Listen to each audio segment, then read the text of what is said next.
Vatsimpana etnineny Ratovelo Jacqueline. Ry Andriamanitra ray zanaka fanay masino, tomponay sy mpanjakanay ianao, mankasitraka mankatelina indrindra anao zay olonao rehetra tompo, noho ny fitiavanao sy ny famindramponao avaozinao aminay isanandro, dia tsy mba navelanao resy ny alim-pahafatesana nolalovanay iny izahay, fa mbola nomenao tombonandro ivelomanay, no mitafianao hery sy tanjaka fahasalamana ihany koa ahafahanay hiatrika ny voninahitrao amin'izao maraina vaovao izao, ary koa ahafahanay miondrika ampanajana sy ampanetreteny eo amin'ny tongo masinao tompo, mba hiarahabanao, hideranao, ankalaza ary hanome voninahitra ambony indrindra ho anao, satria Andriamanitra masina loatra ianao sy be voninahitra, Andriamanitra tompony tompo, mpanjaka ny mpanjaka. Misaotra indrindra tompo malala ny fiheveranao ny mombanay olonao rehetra isanandro, ka tsy mitsahatra ianao ny mandefa ny teninao aminay mba hampianatra anay, hanintsy ny hevi-disonay, hanavao sy hanatsara ny fiainanay ray manontolo, satria tianay loatra ianao tompo. Tsy misy tianao very izay na dia iray aza, fa irinao avokoa ho mpandova ny lanitrao. Mba fenoa ny fanahy masinao zay tompo, tafio ny fanahy maherinao, mba hatakatra tsara zay tianao ambara amin'ny teninao, mba ho voatahiry ao am-ponay ny afatrao rehetra, ary ho ampiarinay eo amin'ny fiainanay ray manontolo. Tsy ho adininay koa tompo, izary zany eo amin'ny manodidina anay zay mangetaeta ny teninao rehetra, mba ho voninahitra ny anaranao. Amen. Faly miarabantsika rehetra amin'ny anaran'ny tompo ny havana, ary faly ihany koa manonona ny fahasoavana sy ny fiadanana avy amin'Andriamanitra ray sy Jesosy Kristy tompo, ary ny hery fampiraisana avy amin'ny fanahy masina. Amen. Ny teny izay angalatsika fampahirezana androany ry havana, dia izay hitantsika ao ny Matthieu toko 10 ny andininy 12. Matthieu chapitre 10 verset 32. Rehefa hita izany dia hovakitsika amin'ny anaran'i Jesosy Kristy tompony teny. Ary amin'izany nazovo no anaiky eo anatrehan'ny olona, dia ekeko kosa izy eo anatrehan'ny raiko izay any an-danitra. Amen. Izany teny izany indray no angalatsika fampahirezana ry havana amin'ity maraina ity. Inona tokoa moa ny atao hoe manaiky an'i Kristy Jesosy? Ny atao hoe manaiky an'i Kristy Jesosy ry havana dia midika mazava tsara fa manaiky azy ho tompo sy mpamonjy ny fiainantsika ray manontolo, ary manambary izany miariary eo mason'ny olona rehetra, na mpanaradian'ny tompo izy na tsy nampanohitra azy.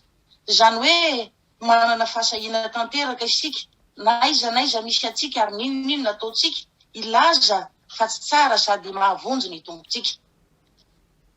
Amin'izao vanina amin'ny sarotra dia avy izao tsika tokoa mantsy ry havana, zavatra miseho dia matetika eo anivon'ny fiangonana misy antsika ihany isika no mazoto milaza ny fitahiana sy ny fahasoavana avy amin'Andriamanitra iray eo amin'ny mpiara-mivavaka amintsika. Amin'ireo namantsika ihany koa no asahitsika mijoro, fa tsara Jesosy, mahery sy mahagaga izy, mamonjy sy manasitrana izay rehetra mazoto mitady sy mahatoky azy. Tena tsara izany, tsy misy maharatsy azy mihitsy, fa ny mahagaga dia toa mijanona eo anivon'ny fiangonana eo ihany, ilay fanehoantsika fa mpamonjy sy mpanafaka ary mpanasitrana anara-batana anara-panany tompontsika.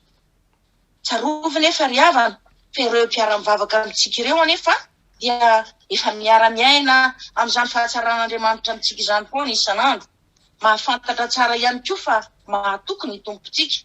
Noho izany dia tena ilaina mihitsy angamba ny mivoaka any amin'ny toerana izay efa mahazatra antsika izany, ka mandeha mitory any ivelany, mitory any amin'ireo mpiarabelona, mpiaramonina amintsika, mpiara-miasa amintsika, mpiara-mianatra amintsika, amin'ireo namana sy tapaka marobe izay mifanerasera amintsika ny fahatsaran'Andriamanitra rehetra.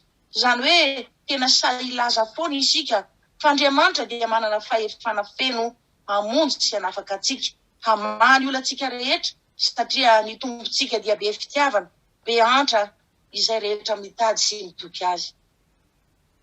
Tsarovy mandrakariva ry havana fa ao manodidina antsika ao anie, be dia be tokoa ny manana olana maro isan-karazany, be dia be ny manana ady, be dia be ihany koa ny mbola tsy manana an' Jesosy eo amin'ny fiainany, Ary misy aza dia tena be dehibe ihany koa ny olona tsy mahafantatra akory hoe izy zany Jesosy Kristy zany. Mety tsy ho tazantsika zany eo amin'ny fiainana isan'andro fa ao ambadika ao kosa dia tena miharihary fampahorian'ny devoly satana tanteraka ny fiainan'ireny olona ireny. Isika kristianina kosa ry havana, efa nanaiky an Jesosy Kristy ho tompo sy mpamonjy ny fiainantsika. Efa miaina isan'andro ao anatin'ny fiarovan'Andriamanitra. Mahatsapa ihany koa isika fa mahasoa ny miankina amin'Andriamanitra, kanefa isika rehetra dia ninihana nidiny vavantsika eo anatrehan'ireny namantsika efa voaviravirany devoly ireny. Toa mini isika tsy mijery ireny fahoriana sy loza miseho manodidina antsika ireny. Hoy anefa ny tenin'Andriamanitra amin'ny Hebreo 10 ny 5:30 hoe ko aza manary ny fahasahianareo izay misy valiny lehibe. Izany hoe tena tiany tompo tokoa ry havana isika hanana fahasahiana mandrakariva, hijoro vavolombelona eo amin'ny olona rehetra, ilaza fa tsara sady mpanao tsara ny tompo, afaka hamonjy anafaka antsika amin'ny zavatra rehetra. Enina dia izay veritsika ho sarotra tsy ho vita aza. Azontsika an-tsaina moa ry havana hoe toy inona moa ny haben'ny fifalian'Andriamanitra ny an-danitra any, raha misy olona na dia iray fotsiny aza mibebaka sy miala amin'ny faratsiny amin'ny alalan'ny fitorintsika ny filazantsara'Andriamanitra. Faly koa ny tompo raha mba misy olona afaka amin'ny fatoran'ny satana amin'ny alalantsika ihany koa. Ary tsarova ry havana fa tsy ho faly fotsiny ny tompo fa tsy maintsy hamaly fitiantsika izy izay rehetra mankato azy ka manatanteraka ny fitoriana ny filazantsara. Satria teniny zany ka tsy maintsy ho tanterahany. Na izany aza nefa dia tokony hatsiaro foana isika mpanaradian'i Jesosy Kristy rehetra, fa tena mila miara-miasa amin'ny Jesosy mandrakariva isika eo amin'ny lafiny maro. Fitoriana ny filazantsarani Jesosy tsy avokoa mantsy ry havana. Ny fijoroana vavolombelona dia ny filazana ny fahatsarana. Fitoriana ny filazantsara ihany koa ny fanaovana ny asan'Andriamanitra ampifaliana fa tsy ampisentona. Fijoroana vavolombelona, fitoriana ny filazantsara ihany koa ny fomba fanaotsika rehetra eo amin'ny fiainantsika ray manontolo, ny fitafitsika, ny fitenitsika, ny fomba fanaotsika rehetra. Tokony ho lavitra atsika ihany koa atsika kristianina ihany koa ry havana hoe isika kristianina feno fitiavan-tena. Aoka tsy ho zany tsika ka malaina mizara fitahiana sy fahasoavana ho an'ireo olona manodidina atsika. Aoka mba tsy ho variana ihany koa tsika ka rehefa mandohalika amin'ny vavaka dia tsy hangataka fa izay rehetra mahasoa sy mahatsara ny tenantsika sy ny ankonantsika foana. Azadino ry havana fa ao ambadika kelitsika ao fotsiny dia be dehibe tokoa ny olona ory ara-panahy, viravorain'ny satana ny fiainany ka tena mila vavaka sy fampaherezana tokoa. Eo anatrehan'izy ireny tokoa mantsy tsika no tokony hijoro tanteraka. Eo anatrehany ireny no tokony hanekentsika ho fitaovana mpiara-miasa amin'ny Jesosy amin'ny fitoriana ny filazantsara, satria vanim-potoana tena feno fahasarotana izao fotoana izao. Ny mampalahelo anefa ry havana dia tsapa fa tena vitsy dia vitsy tokoa ny kristianina vonona hitory ny filazantsarani Jesosy amin'ireo olona maro be miraviravin-tanana voafatotry ny efibetsin'ny devoly sy satana ka mila fanafahana sy famonjena avy amin'Andriamanitra amin'ny alalantsika. Ny marina angamba dia samy variana loatra isika ry havana miondrika eo amin'ny fahasahiranantsika, ao amin'ilay karazana ady sy korontana misy ao tokantrano ao, ao amin'ilay tsy fisina iainantsika isan'andro, kanefa tsarovy fa mbola maro be no miaina ao anatin'ny fahasarotana bebe kokoa noho itsika ao ambadikitsika ao ry havana. Ary ny tsy fijoroantsika eo anatrehan'ireny olona mahantra sy ory ara-batana sy ara-panahy ireny dia midika tanteraka ho fandavana kolaka an Jesosy Kristy. Ohatra hoe ohatrany tomenatra isika ry havana ny laza amin'ny manodidina antsika, fa ny fahasoavan'Andriamanitra irery ihany anie nahatozao atsika, ary amin'ny anaran'i Jesosy Kristy velona avy any Nazareta ihany mbola ahafahantsika ilaza fa tsy ho foana na ho ritra izany fahasoavana nomen'Andriamanitra itsika izany. Kanefa na izany aza dia tokony isika hijoro amin'ny olona miraviravin-tanana, ampahery azy ireo fa afaka hanafaka sy hamonjy ny olona rehetra tsy misy ankanavaka Jesosy rehefa tia sy mitady ary matoky azy isika. Noho izany re handeha hangataka isika mba ho feno ny fanahy masin'Andriamanitra, ampitombo finoana antsika Ampitombo fitiavana sy fahasahinantsika koa. Ka tsy hitsahatra isika miara-iasa amin'ny Jesosy. Hitory hatrany ny filazantsara'Andriamanitra, ny heriny sy ny fahefany, ny fanafahany sy ny famonjeny ho an'ny olona rehetra ory sy malahelo hampahorian'ny santana. Eo amin'ny fiainan'ny olona iray izay efa nanolo tena ho an'i Jesosy Kristy tokoa mantsy ry havana, dia tsy hitsahatra ny tompo ampitombo fitahiana, ampitombo fahasoavana ho valim-pity lehibe ho azy. Ny voninahitra dia ho an'Andriamanitra irery ihany, fa ny fitiavana sy ny fankatoavana an'i Jesosy Kristy kosa dia mba hameno antsika olona rehetra tsy misy ankanavaka. Amen. Hivavaka isika. Tompo, mankasitraka mankatelina indrindra ny afatra nomenao anay androany, fa tena mahatonga fampieritrretana lalanay tokoa izany.